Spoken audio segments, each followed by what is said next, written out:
Hey there! Today we're going to look at how to add hatch patterns in AutoCAD, so let's get started. First, open your browser. Then, search for a hatch pattern that suits your needs. After that, download the hatch pattern file. Over here, extract the downloaded files if they're in a zip format. Then, open AutoCAD.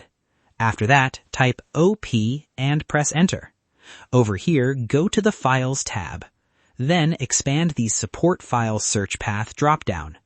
After that, locate the path that ends with support. Over here, double-click the path to open its location. Then, copy and paste the downloaded PAT file into the folder. After that, close the Options window. Over here, type Hatch in the command line and press Enter. Then, go to the Hatch Creation tab. After that, locate the Options section on the ribbon. Over here, click the small arrow icon to open Hatch and Gradient settings. Then find the Type option. After that, select Custom from the drop-down menu. Over here, click the swatch in the settings. Then select your custom hatch pattern from the list. After that, apply the hatch pattern to your drawing area. And that wraps it up. Appreciate you watching. See you in the next.